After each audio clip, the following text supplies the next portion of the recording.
Checkpoint 2. A number n is shown on the number line. Let's change this up though, because I don't want to give you the exact work that we're actually doing. Let's say I have the number 1 and 0 tenths, along with 1 and 1 tenth. And I want to figure out what n is. Well, I have 10 tenths over here, and I have 11 tenths. What's in between 10 tenths and 11 tenths? What's in between 1 and 1 tenth? That is revealed if you look at the next place value. Every decimal, you know this in money, every decimal can add zeros behind it. That's the same value as $3. I can keep on adding zeros. That is the same value as, I can keep on adding zeros after the decimal point. If I do that, I'm going to have this number. Instead of 10 tenths, I can now think of, well, what place value is that? That's hundredths. I have now 100 hundredths. If I'm talking about the entire amount, if that's confusing, that's $1. And how many pennies are in a dollar? 100. Think of a penny as 100. I now have $1 or 100 pennies, 100 hundredths. I don't have to think about this in tenths now. I have 110 hundredths. I'm working with hundredths. That's my last place value, 110 hundredths. Now it's a little bit easier to figure out what's on the inside of this place value chart. That's 101 hundredths, or also known as 1 and 1 hundredth, 1 and 2 hundredths, 1 and 3 hundredths, 1 and 4 hundredths, and so on.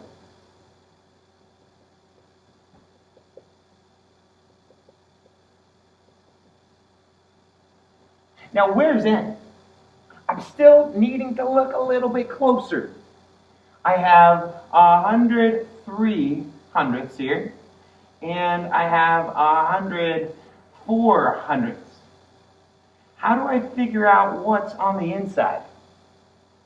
When you're not sure what's in between two numbers, look at the next smallest place value. Convert 103 hundredths to the next smallest place value. Remember, if I have 103 hundredths, I can always add zeros behind it. And I'm not changing the value because I still have 3 hundredths and I still have 1. I'm not changing the value. If I'm working with this number now, things open up here. What's that number called? 1 and, what do you see? 30 what? Tenths, hundredths, thousandths. 1 and 30 hundredths. You can think of it as 1,030 thousandths or 1 and 30 hundredths.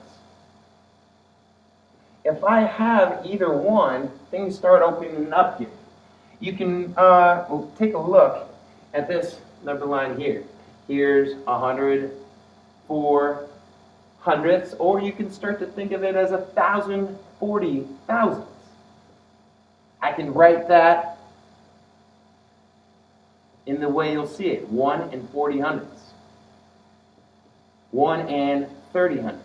You can think about it in this form. That's easier. And n is about right here. So if you find 1,030 thousandths and 1,040 thousandths, I know halfway is, or, and what's n? It's about 3 more. N's approximately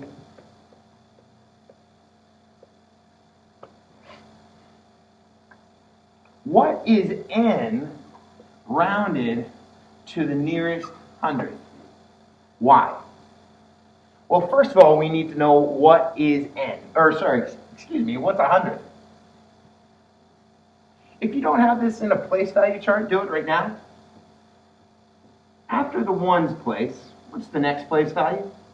What's the next place value? Tenths, hundredths, thousands. So where's the hundredth? I can put it in my place value chart, you see? That's the 3.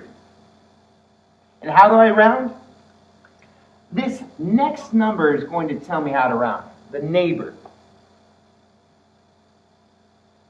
If I rounded 38 to the nearest 10, is it closer to 30 or 40? I look to the neighbor. The ones place tells me where I am in comparison to tens. 38's right about here. The closest 10 is 40. We're dealing with decimals here. We always look to the neighbor to figure out the smallest, the next smallest number to figure out where we are in comparison to this value. 8 is 5 or more, so we're going to raise the score. We're going to add one more. Everything to the right goes poof. Everything to the left stays the same. 1 and 38 thousandths is almost approximately, it's close to 1 and 40 thousandths. Why? The two numbers that it would have been either 1 and 30 thousandths or 1 and 40 thousandths. This one's the closest. You can talk about how you rounded it. You can talk about how it's only 2 thousandths away. You can say, what is a hundredth? A hundredth is when there's value at the hundredths place and above, and no value below it. Those are a couple of ways to explain why. What is n rounded to the nearest tenth? Well, let's take n. N is, again, where is the tenth? That's the 0. Let's rewrite this one more time. The tenth is the 0. We're going to look to the right. The right, the next neighbor, the next smallest place value is going to tell the 0 what to do. 4 or less, let it rest. Everything to the right goes. This number rounded to the nearest tenth is 1. How are you going to explain why? You can explain how you rounded. It's 38 thousandths away from 1. It's very close to 1. Remember, the possible tenths were 1 and 0 tenths and 1 and 1 tenth. It's a lot closer to 1. Those are two ways to explain the why. Take a moment to think about how you compare numbers.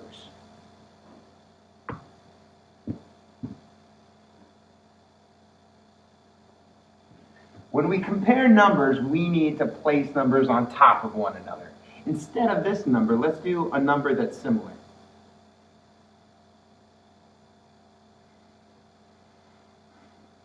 And compare that to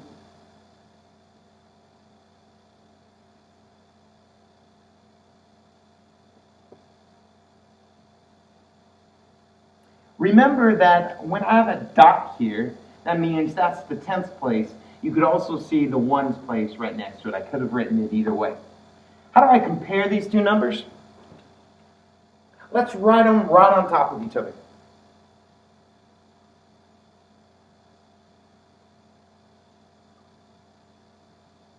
Notice how I didn't start at the first digit to the right. I line up the decimal points. That's huge. Because once those are lined up, the ones are right on top of each other, the tenths, hundredths, thousandths. I'm comparing what's similar. And I see that the hundredths are a little bit different. This number has 4 hundredths. Even though 42 is smaller than 57, When you start to look at the actual place value, you see 4 hundredths is a lot bigger than 0 hundredths. How do we multiply these numbers? I'm going to just give you one example of these two types of problems from this side. What you're going to do is solve both sides and then see which one's bigger, or are they equal? Here's an example of both types of problems that you'll see. 3 times 10 to the third power plus 2 times 10 to the second power. Down here, we can work with this problem.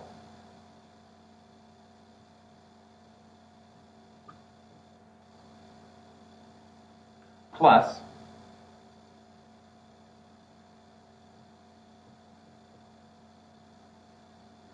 how do we solve this? You'll need to write this on your chart if you haven't yet. There are 3 steps when working with big numbers and working with lots of these parentheses, exponents, multiplication and division, addition and subtraction. There are, 4 steps. Are there parentheses? Are there exponents? Is there multiplication and division? Is there addition and subtraction? If you have this step together on the same equation, which one do you do first? You work left to right. Let's check it out. Do I have parentheses? I don't. Do I have exponents? I do. 10 to the third power, there are 3 zeros. 10 to the second power, there are 2 zeros. Everything else stays the same. Put this equal sign to show me that this line is equal to this line. Just show yourself. Now, 3 times 1,000. That's 3,000 once, twice, 3 times. Plus 2 times 100, 100, 200. There are other ways to calculate that. And if you need to add this up, straight up and down, I would suggest you to just make sure you're getting this right. This side, this equation is 3,200. You'll have to solve the other equation to see which one's bigger. Which part do we do first down here? I say exponents, multiplication, addition. We do exponents first. 10 to the second power is 100. 10 to the third power is 1,000. Everything else stays the same. Now let's work with the next part. 100 times 4 thousandths. We can move that decimal point. We can think about that digit moving place values. I have 4 thousandths, and that decimal point is going to move to the right to make a bigger number. Once, twice. Why twice? There are 2 zeros. 100 times bigger. This is the number that's 100 times bigger. 4/10. That's 100 times bigger than this number. I'm going to add that to this number over here. 4 times 1,000. Where's the decimal point? I'm going to move that once, twice, 3 times. 3 times to the right. Now I have the number 4,000. When I add that up, line those numbers up, I have 4,000. How do I add 4/10? That decimal point is right after the ones place. Say that number, 4,000 4/10. Checkpoint 2, I hope you got it.